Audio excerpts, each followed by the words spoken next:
This is Opus 40, a monumental environmental sculpture rising out of an abandoned bluestone quarry in Saugerties, New York. It covers more than 6 acres. It is made of hundreds of thousands of tons of finely fitted bluestone, constructed stone by stone over a period of 37 years. It is all the work of one man, the sculptor, Harvey Fite. Fite bought his quarry in 1938. The following year, he began work on what would eventually become Opus 40. But when he began clearing the brush and rubble and moving the first stones, his idea was to create a series of pedestals for an outdoor gallery of large carved stone sculpture set in the woods against the powerful backdrop of Overlook Mountain. He connected the pedestals with ramps and surrounded the ramps with terraces. And he built the terraces and ramps around fountains and trees and bushes and quarry pools, laced at the bedrock floor with subterranean passageways. The carved sculpture began to be dwarfed by its magnificent setting, and he brought in a new stone he found nearby to carve for a new dominant central piece. The new stone was 15 feet long and weighed close to 9 tons. To raise it, Fite used principles he borrowed from the ancient Egyptians. He removed the central figure and dug down 4 feet into the terrace. The stone was then tipped into the hole and the large end jacked up with a crib of heavy wooden blocks. Then pulled into a vertical position with a guy wire attached to the winch of Fite's pickup truck. A huge A-frame of 30-foot timbers was raised over the monolith by the same system.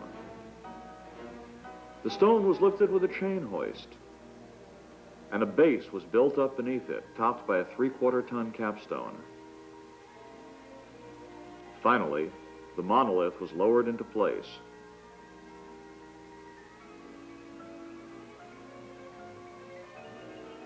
The monolith was the turning point in Harvey Fite's concept of his quarry masterpiece. He had once had a plan for carving the new stone, but now he realized that Opus 40 had outgrown its original concept. And so he took the carved sculpture off the quarry and placed the statues around the woods and the lawns and the pools nearby. Opus 40 had emerged in its own right.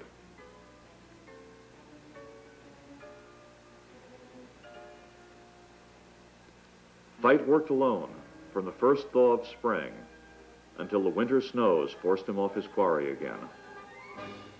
He worked with his hands, with traditional quarryman's tools, lifting, sorting, chipping and shaping the bluestone rubble, building walls with infinite patience and artistry.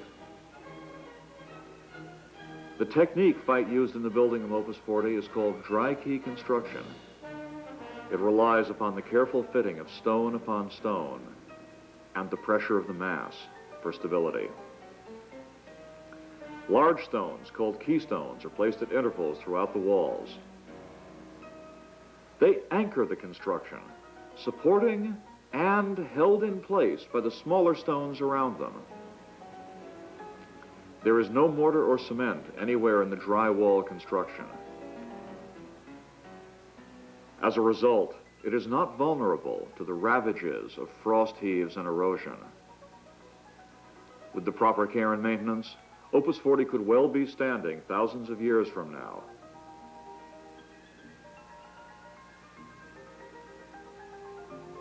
By the early 1970s, Fite had retired after 30 years as a professor at Bard College.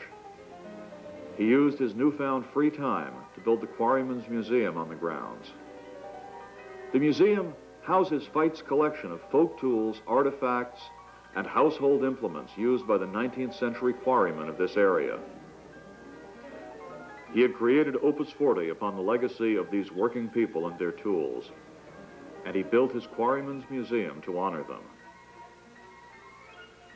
In 1976, as he neared the completion of his massive quarry sculpture, Harvey Fite died in an accident at the age of 72. He was 3 years short of the 40-year schedule from which he gave Opus 40 its name. He left some unfinished areas. But in a sense, Opus 40 is as complete as it ever would have been. It was the product of Fite's ceaseless vision and could only have been stopped by his death.